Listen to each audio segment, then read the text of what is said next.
किस देखिए यहाँ पर कुछ सेंटेंसेस दिए हुए हैं, देखने में सेंटेंसेस आपको लगेंगे कि बहुत ही आसान है। जैसे यहाँ पर देखिए, मान लीजिए ये जो फर्स्ट सेंटेंस है ये दिया हुआ है आई कॉल्ड, ठीक है, तो आपको पता ही है कि इसका क्या मीनिंग निकल रहा है। लेकिन अगर हम बोले आई एम कॉल्ड, तो यहाँ पर ये जो इसका मीनिंग है पूरा ही चेंज हो जाता है, पूरा ही अलग हो जाता है। वैसे ही आई इनवाइट का मीनिंग आप लोगों को अच्छे से पता होगा, लेकिन आई एम इनवाइटेड बिल्कुल अलग है। वैसे ही आई सेंट और आई एम सेंट, ठीक है, आई टीच यू, या फिर अगर हम इसको चेंज करें तो यू आर टॉट।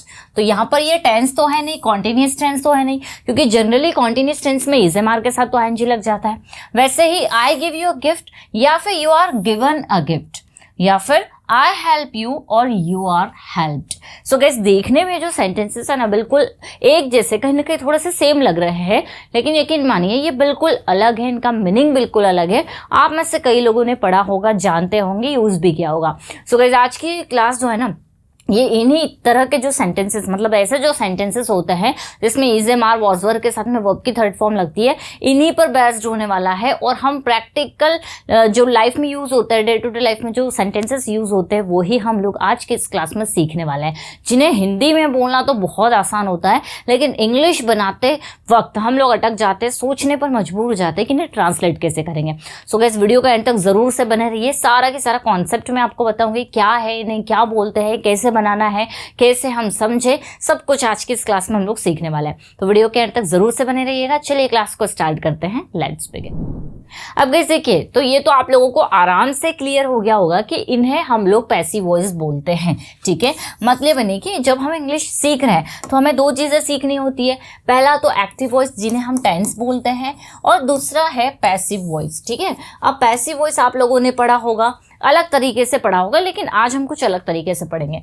तो अगर हम लोग टेंस की बात करें तो आप लोग जानते हैं कि टेंस में सब्जेक्ट का होना ज़रूरी है जब कोई काम कोई व्यक्ति करता है। तो नॉर्मली हम लोग टेंसेस का यूज़ करते हैं, जैसे कि आई राइट मैं लिखती हूँ, या फिर आई रॉट मैंने लिखा, आई विल राइट मैं लिखूंगी, आई एम राइटिंग मैं लिख रही हूँ, I was writing, I will be writing, I have written मैं लिख चुकी हूँ, आई हैड रिटन मैं लिख चुकी थी, और आई विल हैव रिटन मैं लिख चुकी होंगी। या फिर कोई और सेंटेंसेस अगर हम देखें कि वह तुम्हें बुलाता है, या फिर मैं वहाँ जाती हूँ, वह तुमसे बात करेगी, मैं वहाँ नहीं जा रही हूँ। तो जब काम को कोई व्यक्ति करता है, कोई सब्जेक्ट करता है, तो नॉर्मली हम लोग टेंसेस का यूज़ कर लेते हैं।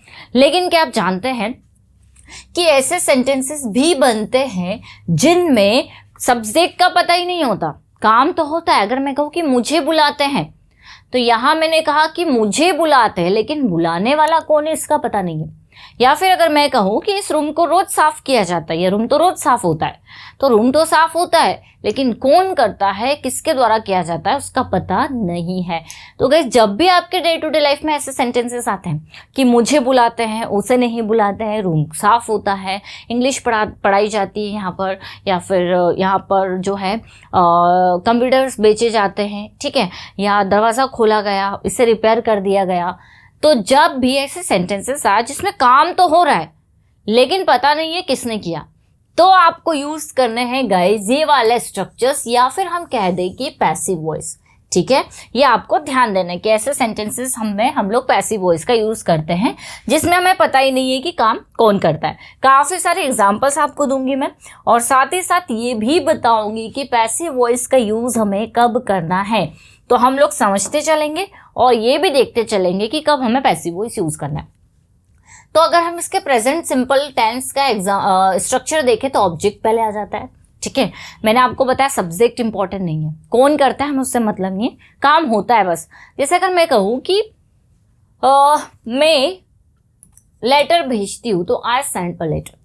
लेकिन अगर मुझे कहना हो कि मुझे भेजा जाता है हर बार वहाँ पर, ठीक है, मुझे हर बार वहाँ भेजा जाता है, कौन भेज रहा है इसका पता नहीं है, तो हमने क्या कहा, आई एम सेंट। ये देखिए, आई एम सेंट, इसका मतलब क्या निकल रहा है, मुझे भेजा जाता है। यहाँ पर ये जो आई है ना, ये ऑब्जेक्ट की तरह काम कर रहा है।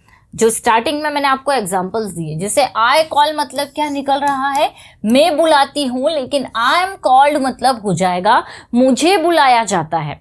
तो पैसिव वॉइस में जो प्रेजेंट सिंपल टेंस है उसमें इज एम आर के साथ वर्ब की थर्ड फॉर्म लग जाती है। तो आई एम कॉल्ड मुझे बुलाया जाता है, यहाँ पर कौन बुला रहा है उसका हमें पता नहीं है।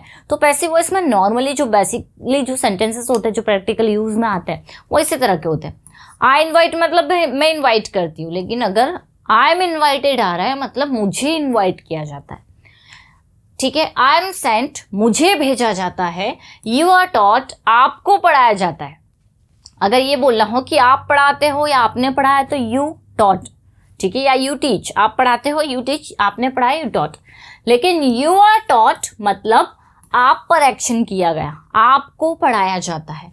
You are given a gift, आपको गिफ्ट दिया जाता है। यू आर हेल्प्ड, आपकी हेल्प की जाती है, या अगर मैं कहूँ मेरी हेल्प की जाती है तो आई एम हेल्प्ड, ठीक है। किसके द्वारा ये नहीं बताया। तो ऐसे कॉमन से सेंटेंसेस जिसमें एक्शन होता है लेकिन कौन करता है ये नहीं पता है, तो पैसिव वॉइस का यूज करेंगे। प्रेजेंट सिंपल के लिए इज एम आर, कोई काम होता है। वॉज वर पास्ट में, विल बी फ्यूचर में। जैसे अगर मुझे कहना हो मुझे भेजा जाता है तो आई एम सेंट, मुझे भेजा गया तो आई वॉज सेंट, और मुझे भेजा जाएगा तो सेंटेंस क्या बन जाएगा, आई विल बी सेंट, ठीक है। अगर हम कॉन्टिन्यूस की बात करें तो टेंस में क्या होता है, इज़एमआर के साथ आईएनजी लग जाता है, लेकिन यहाँ पर इज़एमआर लगेगा, बिंग लगेगा और वर्ब की थर्ड फॉर्म लग जाएगी। अगर मैं कहूँ मुझे भेजा जा रहा है तो आई एम बिंग सेंट, ठीक है। पास्ट में मुझे भेजा जा रहा था तो आई वॉज बिंग सेंट, ठीक है। ये वाला नहीं बनेगा, इस फ्यूचर कॉन्टिन्यूस का नहीं बनता है। जनरली बनता है, किसी ग्रामर बुक में दिया हुआ है कि आप इसे बना सकते हैं, लेकिन विल बी बिंग बहुत बार आ जाएगा, 2-3 बार आ जाएगा, विल बी बिंग ऐसे करके। तो इसको स्पोकन इंग्लिश में आप हटा दीजिए, कोई ज़रूरत नहीं है इसका बनाने की। हैज़ बीन वर्ब की थर्ड फॉर्म, मुझे भेजा गया है, तो सेंटेंस बनेगा आई हैव बिन सेंट। ये देखिए, मुझे भेजा गया था, आई हैड बिन सेंट, ठीक है। तो ऐसे सेंटेंसेस आप बनाकर देखिए। जैसे रूम साफ किया जाता है, इंग्लिश बोली जाती है, इंग्लिश बोली जाती है तो इंग्लिश इज स्पोकन, कौन बोल रहा है नहीं पता।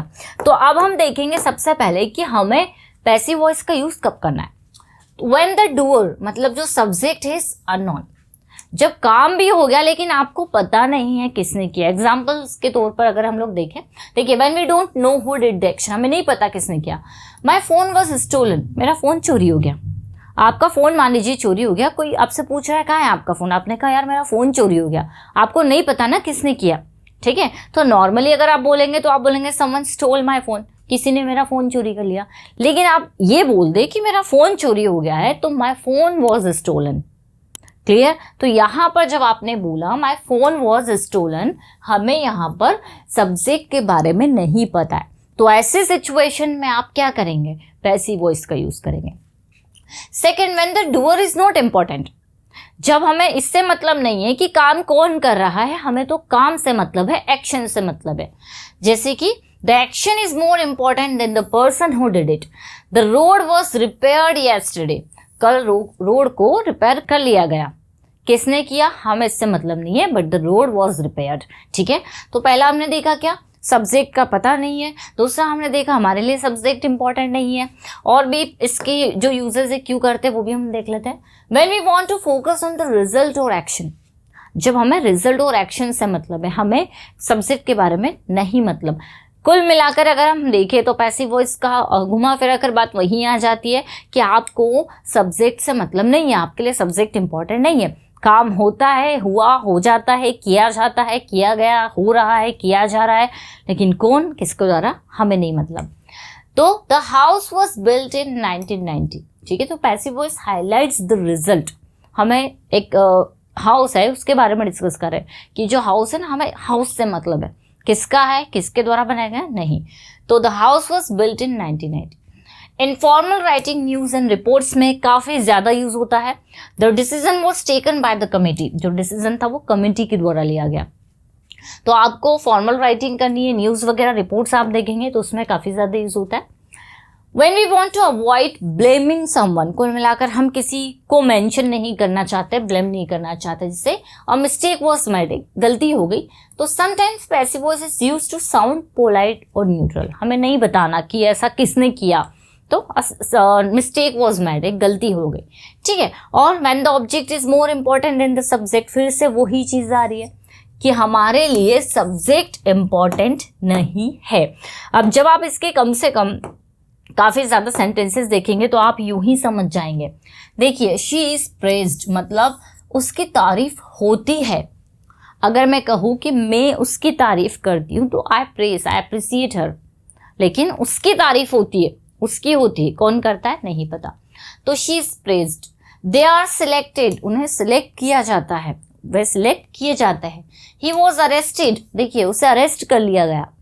तो यहाँ पर हमें नहीं बताना, दे आर सिलेक्टेड हमें नहीं पता बताना कि किसके द्वारा किसने सिलेक्ट किया। शी वॉज हेल्प्ड, उसकी हेल्प की गई, हमें नहीं बताना किसके द्वारा, हमारे लिए ये इंपॉर्टेंट नहीं है। अगर इंपॉर्टेंट है तो आप बता दीजिए आई हेल्प्ड हर, मैंने उसकी मदद की, आई हेल्प्ड हर। हमने यहाँ इंपॉर्टेंस दी किसको, सब्जेक्ट को, लेकिन हमें नहीं बताना किसने उसकी मदद की, तो she was helped. They were punished, उन्हें पनिश किया गया। ही इज बीइंग वॉच्ड, उसे देखा जा रहा है, ठीक है, कॉन्टिन्यूअस टेंस से। ही विल बी कॉल्ड, उसे बुलाया जाएगा, किसके द्वारा नहीं पता। शी इज बीइंग फॉलोड, उसे फॉलो किया जा रहा है, हमें नहीं बताना किसके द्वारा। कुल मिलाकर जो पॉइंट्स हमने स्टार्टिंग में देखे, अभी कुछ देर पहले देखे कि हमें कब यूज़ करना है, जब हमें सब्जेक्ट का पता नहीं या अननोन है या हम इंपॉर्टेंस नहीं देना चाह रहे। शी हैज़ बीन प्रमोटेड, उससे प्रमोट कर दिया गया है। तो यहाँ पर ये जो है आपको देखने में लगेगा कि सब्जेक्ट है, बट ये क्या है, एक्चुअली में ऑब्जेक्ट है। ही हैड बीन वार्न्ड, उसे वार्निंग दी गई थी, है ना। दे हैव बीन इन्फॉर्म्ड, उन्हें इन्फॉर्म कर दिया गया है। तो ये क्या है, ऑब्जेक्ट है। सब्जेक्ट लगाना है तो बाय लगा दीजिए आप, बाय अस, ठीक है। ये सारे आपको ऑब्जेक्ट देखने के लिए मिलेंगे। तो जब भी आपको हैज बीन, इज मार्क के साथ वर्ब की थर्ड फॉर्म देखने के लिए मिल रही है, समझ जाइए पैसिव वॉइस है। शी हैड बीन सिलेक्टेड मतलब उसे सिलेक्ट कर लिया गया था। दे हैड बीन ट्रेंड, उन्हें ट्रेंड किया गया था, ट्रेनिंग दी गई थी। शी विल बी रिवॉर्डेड, उसे रिवॉर्ड किया जाएगा, उसे इनाम दिया जाएगा। वैसे ही कुछ ऑब्जेक्ट आ जाते हैं। The house is painted, house paint किया जाता है एवरी ईयर, ठीक है, हर साल घर को पेंट किया जाता है। कौन करता है, हमें इससे मतलब नहीं है। The letters are sent, letter भेजे जाते हैं। द डोर इज क्लोज्ड, दरवाज़ा बंद किया जाता है। द फूड इज प्रिपेयर्ड, खाना बनाया जाता है। The rooms are cleaned, room साफ किए जाते हैं।